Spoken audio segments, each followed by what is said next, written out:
스토리 3 결코 채워지지 않는 것.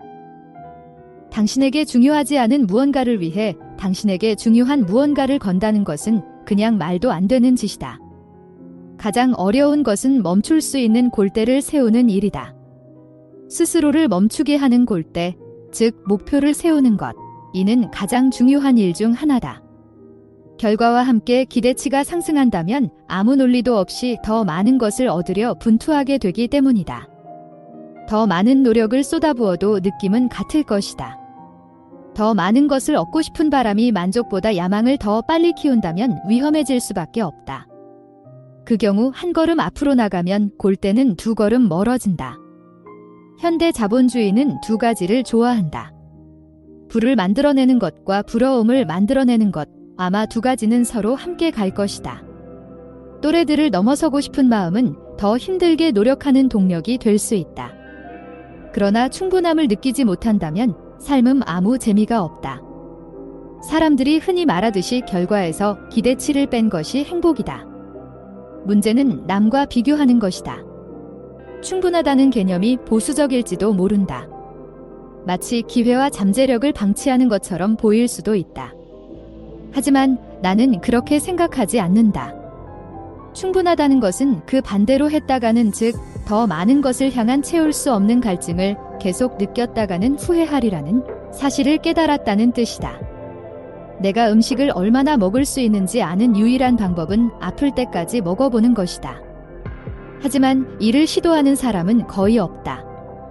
어떤 맛있는 식사보다 구토할 때의 고통이 더 크기 때문이다. 명성이란 말할 수 없이 귀중한 것이다. 자유와 독립은 말할 수 없이 귀중한 것이다. 가족과 친구는 말할 수 없이 귀중한 것이다. 날 사랑해주기를 바라는 사람들로부터 사랑받는 일은 말할 수 없이 귀중한 것이다. 행복은 말할 수 없이 귀중한 것이다. 이것들을 지키는 최선의 방법은 리스크를 언제 멈춰야 할지 아는 것이다. 내가 충분히 가졌다는 사실을 아는 것이다. 스토리 4의 시간이 너희를 부유케 하리니. 어마어마한 결과를 가져오기 위해 반드시 어마어마한 힘이 필요한 것은 아니다. 종종 한 분야의 교훈은 전혀 관련 없는 분야에도 중요한 무언가를 알려준다. 수십억 년 빙하기 역사를 보라. 빙하기는 돈을 키우는 방법에 관해 우리에게 무엇을 알려줄 수 있을까? 문제는 여름이 충분히 덥지 않아 지난 겨울에 온 눈을 녹이지 못하면서 시작된다. 남은 얼음층은 이듬해 눈이 축적되기 쉽게 하고 그러면 그 다음 여름에도 눈이 사라지지 않을 확률이 커진다. 이는 다시 그 다음 겨울에 더 많은 눈이 축적되게 만든다. 눈이 많으면 태양광선을 더 많이 반사시키고 그러면 냉각 효과는 더 심해지고 이는 다시 더 많은 눈을 내리게 하는 식이다. 수백 년이 지나면 계절마다 쌓인 눈이 대륙 빙하가 되어 흘러내리기 시작한다. 똑같은 일이 반대 방향으로도 일어난다. 궤도가 기울어지면 더 많은 햇빛을 받아들여 겨울에 쌓인 눈을 더 많이 녹이고 그러면 그 다음 해에 반사시키는 빛의 양이 줄어들고 이는 기온을 높이고 이듬해 더 많은 눈이 오지 못하게 막는 식이다. 이것이 바로 주기가 된다. 여기서 놀라운 것은 비교적 작은 조건의 변화로 얼마나 큰 일이 벌어질 수 있는가 하는 점이다. 서늘한 어느 여름에 녹지 않은 얼음층은 지구 전체가 몇 킬로미터 두께의 얼음으로 뒤덮이는 거대한 변화를 일으켰다. 얼음층을 유발하는 것은 눈의 양이 많아서가 아니다. 아무리 적더라도 그 눈이 남아있기 때문이다. 우리가 빙하기에서 얻을 수 있는 교훈은 이렇다. 어마어마한 결과를 가져오기 위해 반드시 어마어마한 힘이 필요한 것은 아니라는 사실이다. 작은 것이 불어나면, 그러니까 작은 성장이 미래 성장의 동력 같은 역할을 하게 되면 그 출발점이 거의 논리를 거부하는 것처럼 보일 정도로 비상한 결과를 낳을 수 있다. 너무나 비논리적이기 때문에 무엇이 가능하고 어디서 성장이 만들어지고 어떤 결과를 낳을 수 있는지 과소평가하게 된다. 돈도 마찬가지다. 워런 버핏이 부를 쌓은 과정을 다룬 책은 2,000권이 넘는다. 그러나 가장 간단한 사실에 주목한 책은 거의 없다. 버핏이 그렇게 큰 재산을 모은 것은 그가 그냥 훌륭한 투자자여서가 아니라 말 그대로 어릴 때부터 훌륭한 투자자였기 때문이라는 사실 말이다. 워런 버핏은 경이로운 투자자다. 그러나 그의 성공을 모두 투자 감각 덕으로만 돌린다면 핵심을 놓치는 것이다.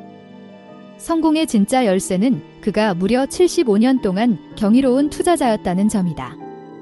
만약 그가 30대에 투자를 시작해 60대에 은퇴했다면 그의 이름을 들어본 사람이 거의 없을 것이다. 사실상 워런 버핏의 경제적 성공은 모두 사춘기 시절에 쌓았던 금전적 바탕과 노년기까지 사업에서 손을 떼지 않은 덕분이다. 그의 재주는 투자였지만 그의 비밀은 시간이었다. 이것이 바로 복리의 원리다. 핵심은 작은 변화처럼 보이는 가정이 말도 안 될 만큼 비현실적인 숫자를 낳을 수 있다는 사실이다. 그래서 우리는 어떤 것이 왜 그토록 강력해졌는지 연구할 때 성공의 진짜 핵심 동력을 간과한다. 직관적으로 잘 와닿지 않는 복리의 속성은 가장 똑똑한 사람들조차 복리의 힘을 간과하게 만든다. 2004년에 빌 게이츠는 누가 1기가씩이나 되는 저장 용량이 필요하겠냐면서 새롭게 단장한 지메일을 비난했다. 작가 스티븐 레비는 다음과 같이 썼다. 빌 게이츠는 첨단 기술에 도통한 사람이지만 그의 사고방식은 스토리지는 아껴 써야 할 상품이라는 구식 패러다임에 머물러 있었다. 모든 게 얼마나 빨리 성장할 수 있는지는 늘 사람들을 놀라게 한다. 버핏의 성공 요인을 해부한 2000권의 책 중에 이 남자는 75년간이나 꾸준히 투자를 해왔다라는 제목의 책은 없다.